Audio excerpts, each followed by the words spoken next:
पिछले एपिसोड में वेंगुआन अपने पावर का यूज करके अटैक करने लगी थी, जहाँ पर कि कोई भी डिमन उसका सामना करने के लिए कुछ नहीं कर पा रहा था। अब इसीलिए हम देखता है कि सभी डिमन इस बात से काफी परेशान होते हैं और कहने लगता है कि हमने तो उनके सारे सपोर्ट को काट दिया, लेकिन इसके बाद भी हम उनसे क्यों नहीं जीत सके। लेकिन वही हम देखता है कि वेंगुआन इनको अभी भी कोई चांस देने के लिए रेडी नहीं होती, इसीलिए वो अपने पावर को एक्टिवेट करके फिर से इनका सामना करने के लिए रेडी हो जाती है। इसके बाद हम देखता है कि उसने फिर से अपने पावर का यूज करके अटैक करना शुरू कर दिया था, जहाँ पर कि कोई भी डिमन इसका सामना करने के लिए कुछ नहीं कर पाता और इसीलिए वेंगुआन इन सबको बहुत ही आसानी से मारने लगती है। वहीं हम देखता है कि बाकी लोग भी डिमन का सामना करने के लिए रेडी हो गए थे और इसीलिए वो भी अपने पावर का यूज करके इनको मारने लगते हैं। लेकिन इसके बाद भी हम देखता है कि डिमन इतना आसानी से हार मानने वाले नहीं होते और वे फिर से वेंगुआन के ऊपर अटैक करने का डिसाइड करते हैं, क्योंकि इनको ऐसा लग रहा था कि वेंगुआन वहाँ पर अकेली है और इसीलिए वो इनका सामना करने के लिए कुछ भी नहीं कर पाएगी। लेकिन वही हम देखता है कि वेंगुआन को अभी भी इसके बारे में कोई चिंता नहीं होती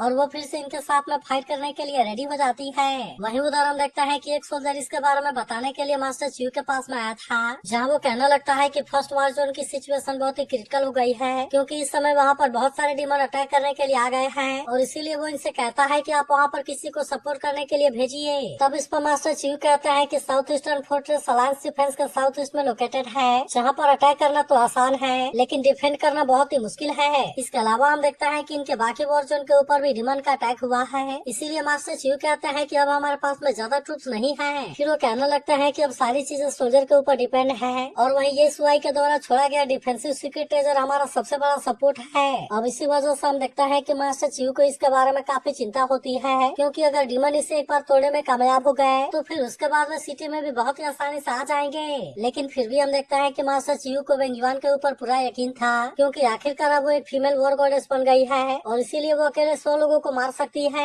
अब इसी वजह से हम देखता है कि मास्टर च्यू को इसके बारे में कोई ज्यादा चिंता नहीं होती और वो सोल्जर से कहता है कि तुम उसके ऊपर विश्वास रखो। वहीं उधर हम देखता है कि वेंगुआन अभी भी डिमन के साथ में फाइट कर रही थी, जहाँ पर कि डिमन भी इतना आसानी से इसके सामने हार मानने वाले नहीं होते, इसीलिए वेंगुआन भी अपने पावर का यूज करके अटैक करना शुरू कर देती है, जहाँ पर कि वे इसका सामना करने के लिए कुछ भी नहीं कर पाते। लेकिन अभी भी हम देखता है कि डिमन इतना आसानी से मारने वाले नहीं होते और वे फिर से वेंगुआन के ऊपर अटैक करने के लिए आने लगते हैं, जिसके बाद हम देखता है कि वेंगुआन भी उनका सामना करने के लिए रेडी हो गई थी, इसीलिए वो अपने ब्लड सो वाले पावर को एक्टिवेट कर लेती है और अब इस तरह से इसका यूज करके वो इन पर अटैक करने के लिए रेडी हो गई थी। जिसके बाद हम देखता है कि इनमें से कोई भी डिमन इसका सामना करने के लिए कुछ नहीं कर पाता और वे सभी इसके पावर में बहुत बुरे तरीके से फंस गए थे। इसके बाद हम देखता है कि वेंगुआन इनको संभालने के लिए कोई मौका नहीं देती और वो तुरंत अपने पावर का यूज करके इन सबको मार देती है। लेकिन तभी इसी वक्त हम देखता है कि बियर डिमन गॉड भी यहाँ पर आ गया था, जो कि वेंगुआन को सामने से घेर लेता है और अब इस तरह से वो इसका सामना करने के लिए रेडी हो गया था। फिर वो कहने लगता है कि क्या तुम ही वॉर गॉडेस हो, लेकिन मैं तो तुम्हें बहुत ही आसानी से मार सकता हूँ। मगर वही हम देखता है कि वेंगुआन को अभी भी इसके बारे में कोई चिंता नहीं होती, इसीलिए वो अपने पावर को फिर से एक्टिवेट कर लेती है और कहने लगती है कि क्या तुम ही इनके लीडर हो, लेकिन मुझे तो नहीं लगता कि तुम मेरा सामना करने के लिए कुछ भी कर पाओगे। मगर वही हम देखता है कि बियर डिमन गॉड भी इस पर अटैक करने के लिए आने लगता है, इसीलिए वेंगुआन भी अपने पावर का यूज करके इस पर अटैक करने लगती है। लेकिन फिर भी हम देखता है कि बियर डिमन गॉड ने इसके अटैक को बहुत ही आसानी से रोक लिया था और फिर वो उससे कहने लगता है कि क्या तुम्हारे पास में केवल यही सब है, क्योंकि तुम इस अटैक से तो मेरा कुछ भी नहीं कर सकती। फिर वो कहने लगता है कि मेरी स्किन अनडिस्ट्रक्टेबल है और इसीलिए तुम तो मुझे हर्ट भी नहीं कर सकती। लेकिन इसके बाद भी हम देखता है कि वेंगुआन को इसके बारे में कोई चिंता नहीं होती, जिसके बाद वो तुरंत अपने पावर का यूज करके इस पर अटैक कर देती है और इस तरह से उसने इसके एक आंखों को निकाल लिया था। फिर हम देखता है कि वो इसका आंख को फोड़ देती है और इस तरह से उसने इस पर अटैक करके पोर्टल के पास में भेज दिया था। लेकिन अब इसके वजह से बियर डिमन गॉड भी इसके ऊपर काफी गुस्सा हो गया था और फिर हम देखता है कि वो अपने बहुत सारे डिमन को यहाँ पर बुला लेता है। लेकिन इसके बाद भी वेंगुआन को इसके बारे में कोई चिंता नहीं होती और फिर कहती है कि तुम यहाँ पर बिल्कुल सही टाइम पर आए हो और चलो मैं भी तुम्हें अच्छे से सर्व करती हूँ। इसके बाद हम देखता है कि वेंगुआन इनसे फाइट करने के लिए चली जाती है, जहाँ पर डिमन इस पर चारों तरफ से अटैक करने की कोशिश करते हैं। लेकिन फिर भी हम देखता है कि वेंगुआन को इसके बारे में कोई चिंता नहीं होती, इसीलिए वो अपने पावर का यूज करके इनको बहुत ही आसानी से मारने लगती है और हम देखता है कि वे इसका सामना करने के लिए कुछ भी नहीं कर पाते। तभी इसी वक्त हम देखता है कि फेंग भी यहाँ पर आ गया था, जो कि डिमन को मारकर वेंगुआन को बचा लेता है। लेकिन उसे यहाँ पर देख वेंगुआन भी इस बात से हैरान हो गई थी, जिस पर फेंग इसे बताता है कि हमने थर्ड वॉर जोन को क्लियर कर दिया है और इसीलिए हमने जैसे यहाँ पर एक्सप्लोजिव को नोटिस किया, हम तुरंत यहाँ पर तुम्हारी हेल्प करने के लिए आ गए। तभी हम देखता है कि इन पर और भी बहुत सारे डिमन अटैक करने के लिए आने लगते हैं। लेकिन इसके बाद भी फेंग और वेंगुआन को इसके बारे में कोई चिंता नहीं होती, इसीलिए हम देखता है कि कि वे फिर से इनका सामना करने के लिए रेडी हो गए थे और वे एक साथ मिलकर इन डीमन को बहुत ही आसानी से मारने लगते हैं। मगर वही हम देखते हैं कि वेंग युआन बियर डीमन गॉड को अकेले ही मारना चाहती थी, इसीलिए वो फेंग से कहती है कि बियर डीमन गॉड मेरा है। जिसके बाद हम देखते हैं कि फेंग भी इसके बात मानने के लिए रेडी हो गया था और इसीलिए वो बाकी डीमन को मारने के लिए चला जाता है। फिर वो अपने सोल्जर से कहता है कि सबसे पहले हमें डीमन के टेलीपोर्टेशन के ऊपर अटैक करना होगा ताकि हम इसे जल्दी से डिस्ट्रॉय करने में कामयाब हो सके और इस तरह से उनको यहाँ पर आने से रोक सके। मगर वही उदाहरण हम देखता है कि बियर डीमन गॉड वेंग युआन के ऊपर काफी गुस्सा हो गया था और फिर वो कहता है कि तुमने मेरे आंखों को हर्ट किया और अब इसीलिए तुम इसकी कीमत चुकाने के लिए रेडी हो जाओ। तभी अचानक से हम देखता है कि बहुत सारे बियर डीमन वेंग युआन के ऊपर अटैक कर देते हैं, जहाँ पर वेंग युआन इनके सामने कुछ भी नहीं कर पाती। और फिर हम देखता है कि बियर डीमन गॉड अपने पावर का यूज करके इस पर अटैक करने के लिए आ गया था। अब इसके वजह से उसे ऐसा लगता है कि उसने वेंग युआन को आसानी से मार दिया और फिर वो कहने लगता है कि फीमेल वॉर गॉडेस तुम तो बहुत ही कमजोर हो। लेकिन तभी उसे पता चलता है कि वेंग युआन को इसमें कुछ भी नहीं हुआ है, क्योंकि उसने अपने जाइंट सील का यूज करके अपने आप को बहुत ही आसानी से बचा लिया था। जिसके बाद हम देखता है कि बियर डीमन गॉड भी इस बात से हैरान हो जाता है और फिर कहता है कि ये कैसे पॉसिबल है। मगर तभी हम देखता है कि वेंग युआन अपने जाइंट सील वाले पावर का यूज करने लगती है, जहाँ पर कि बियर डीमन गॉड भी इसका सामने कुछ नहीं कर पाता और अब इसीलिए वो इसके पावर का यूज करके बियर डीमन गॉड के ऊपर अटैक करने लगती है। जिसके बाद हम देखता है कि बियर डीमन गॉड इसके सामने कुछ भी नहीं कर पा रहा था और इसीलिए वो इसके सामने कमजोर पड़ने लगता है। मगर अभी भी हम देखता है कि वेंग युआन इसे कोई भी चांस नहीं देना चाहती थी, इसीलिए वो अपने एक्सप्लोजिव सिल्वर टोर्नाडो टेक्निक का यूज करने के लिए रेडी हो जाती है, जहाँ हमें पता चलता है कि यही वेंग युआन की असली पावर है और अब इस तरह से वो इसका यूज करके अटैक कर देती है। जिसके बाद हम देखता है कि कोई भी डीमन इसका सामना करने के लिए कुछ नहीं कर पाया होता और वहीं हम देखता है कि बियर डीमन गॉड भी इसमें बहुत बुरे तरीके से इंजर्ड हो गया था। अब इसीलिए वेंग युआन कहने लगती है कि तुम डीमन तो बहुत ही मीडियोकर हो और इसीलिए ऐसा लगता है कि मैं तो अकेले ही तुम्हारे लिए काफी हूँ। लेकिन तभी हम देखता है कि बियर डीमन गॉड इस बात से काफी गुस्सा हो गया था और फिर वो कहता है कि अगर इसमें मुझे मरना भी पड़े तो क्या हुआ, लेकिन इसके बाद भी मैं तुम्हें अपने साथ लेकर मरूंगा। अब इसीलिए हम देखता है कि उसे अपने बारे में कोई चिंता नहीं होती और वो अपने फॉरबिडन स्पेल वाले पावर का यूज करने के लिए रेडी हो गया था ताकि वो इसका यूज करके इनको बहुत ही आसानी से हरा सके। लेकिन अब इसे देखते ही फेंग इस बात से काफी डर गया था और फिर वो कहने लगता है कि यह तो sixth pillar bear demon god की फॉरबिडन स्पेल है। अब इसके वजह से हम देखता है कि फेंग काफी परेशान हो गया था, क्योंकि इसका फॉरबिडन स्पेल की पावर काफी खतरनाक है और इसीलिए जो भी बियर डीमन इसके दायरे में आएगा उनकी कल्टीवेशन लेवल 6 से लेवल 7 में पहुंच जाएगी। अब इसी वजह से हम देखता है कि सभी बियर डीमन की पावर काफी बढ़ गई थी, जिसका वजह से सोल्जर इनके सामने कमजोर पड़ने लगते हैं और इसीलिए वे इनके सामने कुछ भी नहीं कर पा रहे होते। लेकिन वही हम देखता है कि फेंग और वेंग युआन अभी भी इतना आसानी से हार मानने वाले नहीं होते, इसीलिए वे फिर से अपने पावर का यूज करके अटैक करना शुरू कर देते हैं और इस तरह से वे बाकी डीमन को मारने लगते हैं। लेकिन अभी भी हम देखता है कि इनको हरा पाना इतना आसान बात नहीं होता, इसीलिए वेंग युआन कहती है मैंने ऐसा उम्मीद नहीं किया था कि ये पावर इतनी खतरनाक होगी। वही उदाहरण देखता है कि फेंग भी इस बात से काफी परेशान हो गया था और फिर वो कहने लगता है कि अब हम इनसे सामना करने के लिए अकेले काफी नहीं है, क्योंकि ये फॉरबिडन स्पेल बहुत बड़े एरिया को कवर करती है, इसीलिए मुझे लगता है कि बाकी के वॉर जोन भी डेंजर में होंगे। लेकिन वही हम देखता है कि वेंग युआन अभी भी इतना आसानी से हार मानने वाली नहीं होती और वो फेंग से कहती है कि हमें इसके लिए कुछ करना ही होगा और हमें एक साथ मिलकर इनसे फाइट करना चाहिए। जिसके बाद हम देखता है कि फेंग भी इसके बात मानने के लिए रेडी हो गया था, क्योंकि इस समय इनके पास में और कोई ऑप्शन नहीं होता, इसीलिए हम देखते हैं कि वे अपने अपने पावर का यूज करके इनको मारने लगते हैं। वही उधर हम देखता है कि सोल्जर भी अब बियर डीमन के सामने ज्यादा कुछ नहीं कर पा रहे होते और इसीलिए बियर डीमन अब इनके ऊपर भारी पड़ने लगते हैं। वहीं अब इसके बारे में पता चलने पर मास्टर चियो भी इस बात से काफी हैरान हो गए थे, जिस पर सोल्जर कहता है कि अब वहाँ की सिचुएशन बहुत ही खराब हो गई है, क्योंकि अब बाकी के वॉर जोन भी डेंजर में आ गए हैं और इसीलिए अगर हमने इसके बारे में जल्दी ही कुछ नहीं किया तो फिर मुझे लगता है कि सॉलिड रॉक पे इनको रोकने के लिए ज्यादा टाइम के लिए कुछ नहीं कर पाएगा। तब इसके बारे में सुनकर मास्टर चियो भी इस बात से काफी परेशान हो गए थे, क्योंकि उनको भी पता है कि अगर डीमन इसे एक बार तोड़ने में कामयाब हो गए तो फिर वे बहुत ही आसानी से सिटी में भी एंटर कर जाएंगे। लेकिन अब इसके बारे में सुनकर मास्टर लाउरेन भी इस बात से काफी गुस्सा हो गए थे और वह भी कहने लगता है कि मैं वहाँ पर सपोर्ट के लिए जाऊंगा। लेकिन हम देखता है कि मास्टर चियो इनको ऐसा करने से रोक देते हैं और फिर कहते हैं कि तुम तो काफी दिनों से वहाँ पर फाइट कर रहे हो, इसीलिए इस बार मैं वहाँ पर जाऊंगा। लेकिन तभी हम देखते हैं कि यहाँ पर एक और सोल्जर भागते हुए आता है और फिर उनको बताता है कि कोई हमारे सपोर्ट के लिए आ रहा है, जिसके बारे में सुनकर वे सभी भी इस बात से काफी हैरान हो गए थे। लेकिन फिर हमें पता चलता है कि असल में और कोई नहीं बल्कि हाओचुन और सार हैं, जो कि इनकी हेल्प करने के लिए यहाँ पर आ गए थे और वे डीमन को मारकर इनको बचाने लगते हैं। लेकिन अभी भी हम देखते हैं कि डीमन इतना आसानी से मारने वाले नहीं होते,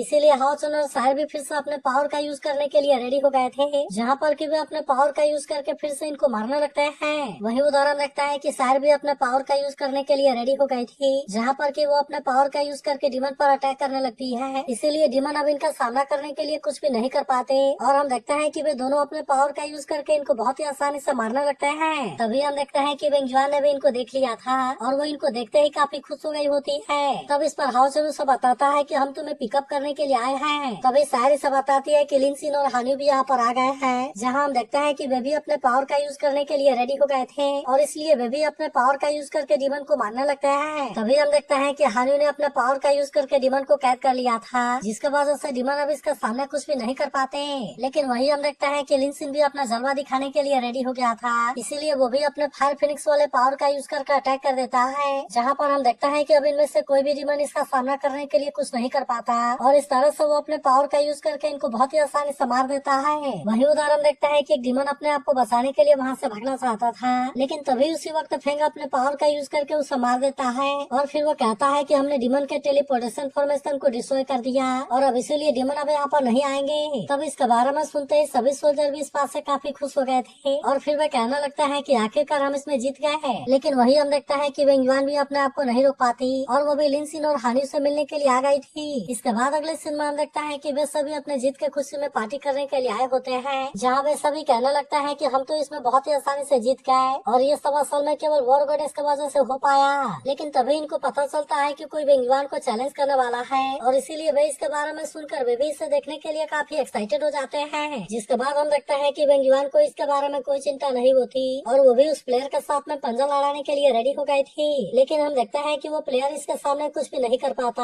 और वेंगजुआन अपने ताकत से उसे बहुत ही आसानी से हरा देती है। जिसके बाद सभी इस बात से काफी खुश हो गए थे और वे इसके लिए वेंगजुआन की तारीफ करने लगते हैं। तभी इसी बीच हम देखता है कि लिनसिन फेंग के पास आता है और फिर उससे पूछता है कि तुम साउथ ईस्ट फोर्ट्रेस में क्यों आए हो। तब इस पर फेंग उससे कहता है कि ये स्टोरी बहुत ही बड़ी है, लेकिन तभी वेंगजुआन आकर कहने लगती है कि साउथ ईस्टर्न फोर्ट्रेस एक बहुत ही स्पेशल लोकेशन है, इसीलिए मैं यहाँ पर हो रहे डेली अटैक की वजह से काफी प्रेशर में आ गई थी और इसीलिए मैंने यहाँ पर फेंग को हेल्प के लिए बुला लिया। तब इस पर फेंग उससे कहता है कि मैंने तो इसके लिए अपना बेस्ट दिया, लेकिन यह सब असल में केवल तुम्हारा वजह से हो पाया। फिर वो कहता है कि तुम तो अब फीमेल वॉर गॉडेस भी बन गई हो और इसीलिए तुम तो अकेले ही 100 लोगों के बराबर हो। तब इस पर वेंगजुआन उससे कहती है कि तुम तो मेरी तारीफ करने लगे, लेकिन इस पर फेंग उससे कहता है कि मैं असल में सीरियस हूँ। मगर तभी हम देखता है कि लिनसिन यहाँ पर आ जाता है और फिर कहता है कि तुम एक दूसरे की तारीफ करना बंद करो और फिर वो वेंगजुआन से कहता है कि मैंने तुम्हें जो ब्लेड दिया था तुम उसका यूज कैसे कर रही हो। तब इस पर वेंगजुआन उससे कहती है कि ब्लड स्टार स्टोन बहुत ही अमेजिंग है और ये तो सच में इनविंसिबल है। तब इस पर लिनसिन उससे कहता है कि हाँ तुमने बिल्कुल सही कहा, क्योंकि आखिरकार मैंने इसे लेवल 10 वाले मैजिक पिस्ट 100 का यूज करके बनाया था। इसके बाद हम देखता है कि वो वेंगजुआन के साथ में कम्पीट करना चाहता था, क्योंकि वो देखना चाहता है कि वेंगजुआन का ब्लड स्टोन पावरफुल है या फिर इसका फायर फिनिक्स वाला पावर। जिसके बाद हम देखता है कि वेंगजुआन को भी इसके बारे में कोई चिंता नहीं होती, इसीलिए वो भी इसके साथ में कम्पीट करने के लिए रेडी हो जाती है, क्योंकि वो भी देखना चाहती है कि आखिरकार इसका अटैक मैजिक कितना पावरफुल है और अब इसीलिए हम देखता है कि वो भी इसे चैलेंज करने के लिए पूरी तरह से रेडी हो गई थी। वही उदाहरण देखता है कि लिनसिन भी इसके लिए पूरी तरह से रेडी हो गया था और इसीलिए बाकी सभी लोग भी इसे देखने के लिए काफी एक्साइटेड हो जाते हैं। मगर तभी इसी वक्त हम देखता है कि मास्टर चियो और लॉरेन भी यहाँ पर आ गए थे और वह इनसे कहता है कि तुम अभी कुछ टाइम के लिए वेट करो। इसके बाद हम देखता है कि वे सीधे हाउस ओनर सायर के पास आते हैं और कहने लगता है कि मैं वॉरियर हॉल को रिप्रेजेंट करता हूँ और अब इसीलिए वे इनके हेल्प के लिए इनको थैंक यू कहते हैं। तब इस पर हाउस भी इनके खातिरदारी के लिए थैंक यू कहता है और फिर कहता है कि मैं आपसे एक जरूरी चीज के बारे में बात करना चाहता हूँ और इसीलिए मैं साउथ ईस्टर्न फोर्ट्रेस में चलना चाहिए। जिसके बाद हम देखता है कि मास्टर चियो भी इसके बात मानने के लिए रेडी हो गए थे और फिर वह कहता है कि हाँ तुमने सही कहा, क्योंकि मैं भी तुमसे किसी जरूरी चीज के बारे में बात करना चाहता हूँ। इसके बाद अगले सीन में हम देखता है कि वे बात करने के लिए अंदर आ गए थे, जहाँ पर मास्टर चियो हाउसन से कहता है मुझे पता है कि तुम यहाँ पर आने के लिए डेस्टाइन हो, क्योंकि तुमने न केवल लाइट स्वॉर्ड गॉड के स्वॉर्ड इंटेंशन को समझ लिया, बल्कि तुम तो डिवाइन सोल्जर के रूप में हमारी हेल्प करने के लिए भी यहाँ पर आ गए हैं। अब इसीलिए वो हाउसन से पूछता है कि आखिरकार इसका क्या मतलब है, लेकिन हम देखता है कि हाउसन इसके बारे में कुछ भी नहीं बोलता। जिसके बाद मास्टर चियो कहते हैं कि यह सब केवल डेस्टिनी है और फिर वह सभी से कहते हैं कि मैं तुम्हारे सामने एक जरूरी अनाउंसमेंट करना चाहता हूँ और तभी हम देखते हैं कि वो हाउसन को अपने वॉरियर हॉल का मास्टर अनाउंस कर देते हैं। लेकिन अब इसके बारे में सुनते ही सभी इस बात से काफी हैरान हो जाते हैं, क्योंकि किसी को भी इस बात के ऊपर यकीन नहीं होता। तभी इसी बीच हम देखता है कि लॉरेन भी इनके ऊपर काफी गुस्सा होने लगता है और फिर वो मास्टर चियो से कहता है कि आखिरकार तुम ऐसा कैसे कर सकते हो, क्योंकि सबसे पहले हमें इसके बारे में बात करना चाहिए और फिर हमें पता चलता है कि वे असल में वेंगजुआन को यहाँ का नया मास्टर बनाना चाहते हैं। इसके बाद वो वेंगजुआन से कहता है मैं उम्मीद करता हूँ कि तुम यहाँ पर रहोगी, क्योंकि मैं चाहता हूँ कि तुम वॉरियर होल के मास्टर बनो, ताकि हम इस तरह से जायंट स्पीड गॉड के ब्लड लाइन की ग्लोरी को रिवाइव कर सके। लेकिन हम देखते हैं कि वेंगवान इसके लिए रेडी नहीं होती और कहती है कि मैं वॉरियर होल के मास्टर बनने के लिए क्वालिफाई नहीं हूँ। वही उधर हम देखता है कि हाउसन भी इसके लिए मना कर देता है और कहता है कि मैं भी वॉरियर होल का लीडर बनने के लिए क्वालिफाई नहीं हूँ। लेकिन अब इसके बारे में सुनते ही दोनों मास्टर इस बात से काफी गुस्सा हो गए थे और इसीलिए हम देखता है कि बाकी सभी लोग भी इस बात से काफी परेशान हो जाते हैं। मगर तभी अचानक से हम देखता है कि दोनों मास्टर जोर जोर से हंसने लगते हैं और इसीलिए किसी को भी कुछ समझ में नहीं आता कि यहाँ पर क्या हो रहा है। तभी मास्टर चिव कहते हैं मैंने सोचा था कि मैं उसे एक्साइट करूंगा और इस तरह से वेंगवान मूव हो जाएगी। तब इस पर लॉरेन कहते हैं कि मैं वेंगवान के बारे में सबसे अच्छा जानता हूँ। जिसके बाद मास्टर चिव हाउसन से कहता है कि तुम इसके बारे में कोई चिंता ना करो, क्योंकि हम जानते हैं कि तुम अपनी टीम को रीऑर्गेनाइज कर रहे हो।